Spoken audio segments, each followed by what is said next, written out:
Here's some of my apple trees that I've grafted. So what you do here, hopefully we're in frame, is you got a rootstock. So this one here is Bud 118. I've got a lot of Bud 118 because that grows a large, strong tree. But you control the size of how big you want it. So if you want something that you only want it to be as tall as you can reach, you keep it as cut to as tall as you can reach, so you can reach all the fruit all the time. The only downside is you have to keep up with pruning every single year. If you miss a year, you mess things up just a little bit, and if you miss 2 years, I mean, you're pretty well screwed by then. You got to make some drastic cuts at that point. But if you keep up with it every year, which is not really that hard to do, you've got quite a bit of time to make cuts to keep things in check and keep them growing the way that you want. But the way that I made this, I hope I'm in frame, I don't know,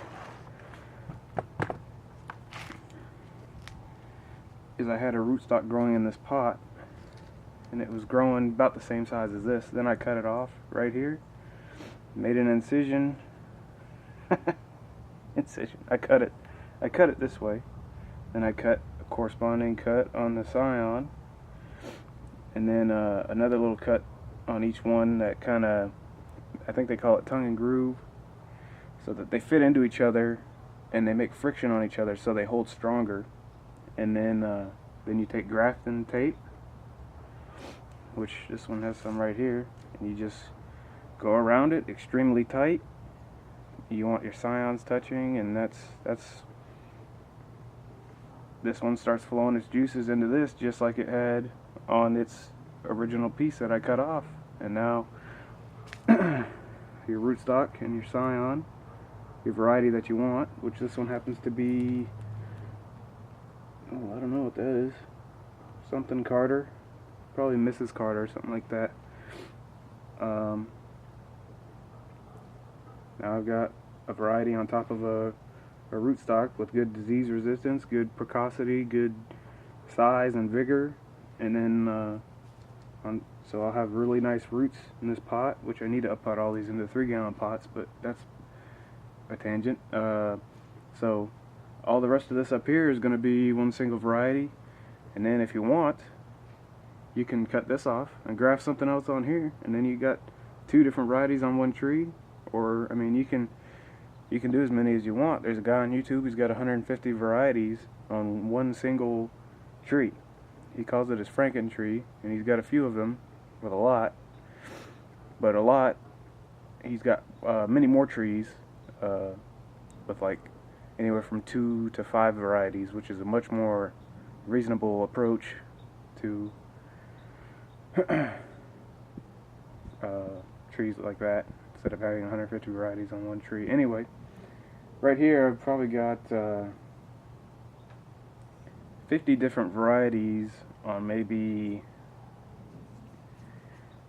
just a quick look, maybe 75 to 100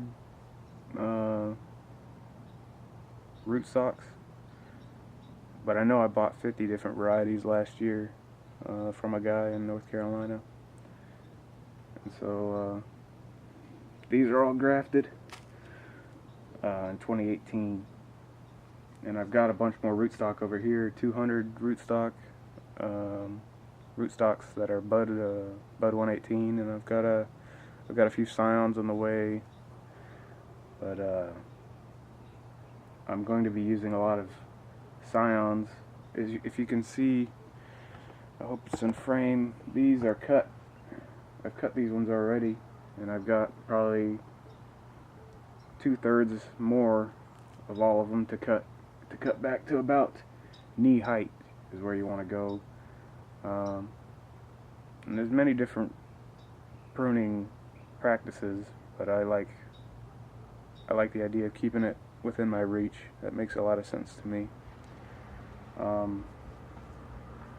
So yeah, I'm going to take a lot of these varieties and graft them onto those ones also. And then once I know I've already got quadruplet and triplet of the same variety, I'm going to start selling those trees when you get them in 3 and 5 gallon pots, they're worth a lot more than in a 1 gallon pot, because they've survived more winters, they've got more roots, and they're going to be a much larger tree. It's harder for that person to mess it up. Don't get me wrong, you